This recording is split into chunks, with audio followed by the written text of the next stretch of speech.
Today we're going to take a look into the future of Krai as we're looking into the roadmap for all of the banners being released from 6.1 all the way until 6.7, the final patch for Krai. And yes, I have made videos like this in the past, but this one is fully updated with 7 updates to characters to all of these banners. So let's get into it. 6.0 Krai is here, and if you want to get 25% off all of your Primogems, there are tons of new packages on the loot bar website. All you have to do is enter your UID and the server that you play on, and then when you purchase, the Primogems get sent to your account instantly, under a minute. They also have hundreds of thousands of 5-star reviews and are heavily trusted. Loot bar costs $60 while Genshin costs $100. Definitely always use my link in the top link of my videos to get an extra 25% off. And if you sign up today, you get an additional 10% off coupon that you can use on anything you want to. So give the top link a check, see if there's any good deals on, and see how you like the site. If you guys would like to enter the brand new 16,000 Primogem giveaway that is active right now, click the third link in the description. All you have to do is complete tasks. More tasks you complete, the higher chance you have of winning. And currently we're doing this promotional giveaway for FLINS. Okay, so first off, let's start with 6.1. So in 6.1, the brand new featured character will be Nefair. She's going to be a Dendro main DPS character, possibly a sub DPS main DPS type character with a catalyst. Her full kit has been released already. I will pop a screenshot of that up on the screen. You can pause the video, take it in if you'd like to. And then alongside Nefair, we have either Farina or Arlecchino. It's not 100% confirmed yet on which character will be next to Nefair. I'm hoping it's not Arlecchino, but we'll have to see. And then in the second phase, we have guaranteed Zhongli, because it's really unlikely for them to put Arlecchino and Farina in the same phase. And as for 4-star characters, we have Lanyan, Yunjin, Rosaria, and the brand new updated character for 6.1 is Chevrus. Yes, that's right. She's being added to the banner. That's all the 4 stars we have right now. We're currently missing 2. But I will update you guys once we have more information on that. Now let's get into 6.2. So this has been updated completely in 6.2 as the brand new featured character. We have Durin. He's going to be mainly used as a sub DPS support character. He's here to take over the likes of Xiangling and other high-powered 4-star supports. Durin is going to be Pyro, he's going to wield a sword, and he's a member of the Hexenzirkel faction. Alongside Durin on the banners, we have New Villette, Escoffia, and Venti, and Jehoda, who's a brand new 4-star Pyro bow user. However, for all of the rerun characters, New Villette, Escoffia, Venti, we aren't sure whatsoever on the form that they're being released in. And when I say that, I mean in which formation. Durin's full kit has been released quite literally today. Yes, that's right. So we're going to go through that right now. His elemental skill restores energy, then switches between normal E-skill forms similar to Chiori. His elemental burst Q off-field pyro damage with effects depending on form. Form 1, larger AoE, lower multipliers, and Form 2, smaller AoE, higher multipliers. Durin's Ascension passive.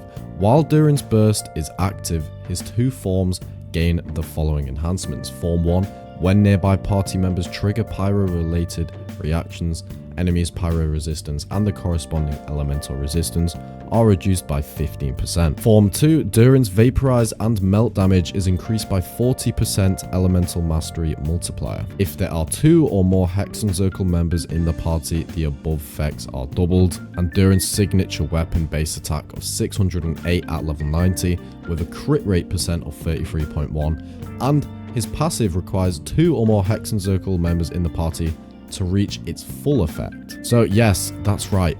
The problem with Durin, we thought he was going to be universally usable with all characters, but to unlock his full support and sub DPS potential at the same time, you have to have 2 Hexenzirkel members in the party or more. And this is a problem because there's only like 7 out at the moment and they're not the most amazing characters. In 6.3, we have Columbina being the highlight of this banner. She's going to be the brand new featured character.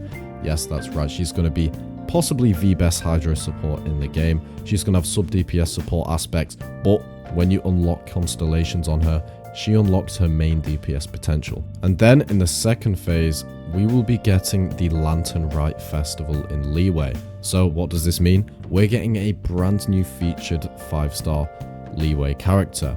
And this brand new character is called the White Horse Adeptus. They are an Adepti, and they are going to be a Anemo support, and this was recently leaked. In 6.4, we will be getting Varka and an unknown girl. So obviously Varka will be a Anemo main DPS character, purely focused on Anemo main damage. It's possible that he may be added into the permanent banner. However, this is not confirmed. People have their beliefs and people don't also believe in this. Right now, I'm in a grey zone. I'm just taking the information in and not really taking side. In 6.5, we have Nicole Reen. Nicole Reen is going to be a very good support character for most of the characters in Not Cry. She's also here to buff old characters. In 6.6, we have Sandrone. Recently, we learnt that she uses Lunar Crystallize. She was always set to be released late into 6.0. She's going to be Geo. She's going to use mechanics and possibly other mechanical forms of enemies in her attack moves. Maybe have some off-field attacks from some mechanics.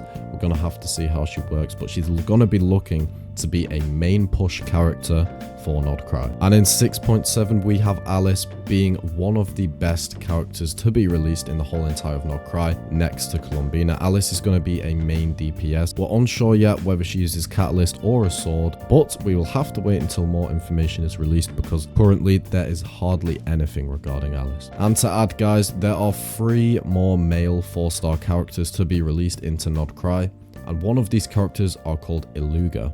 So that was all of the banners for the whole entire of Not Cry. That's a full roadmap for you guys, so hopefully I have put that into a good perspective. But now it's time to move on to the Not Cry tier list. So for top tier characters in Not Cry, we have Columbina and Alice, these two being the most strongest characters in the whole of Not Cry for 2 different reasons. Columbina is more support sub DPS. Alice is going to be mainly a main DPS. So, and in the second tier, we have Durin and Nicole. These 2 characters are both strong supports. Durin still holds his position in second tier, regardless of him having a few drawbacks to being tied against Hex and Zircle units. He's still a very good unit regardless. And in the third tier, we have Varka, FLINS, Nefer, and Lauma, all with standard strong performance. However, these characters are still going to be dealing quite a lot of damage and doing well in the game. As we've seen with FLINS, he's just released and he's currently one of the best characters in the whole entire game. He can deal unreal amounts of damage with Lunar Charge. It's crazy. And finally, last 2 4-stars, Aino and Jaherda in the bottom tier. This is mainly just because of their power drawbacks.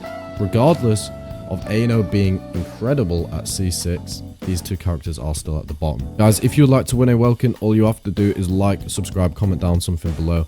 Turn on all notifications for the channel so you never miss or upload, as I upload 4 times per week or 5. So thank you guys for watching so much. See you in the next video. Peace.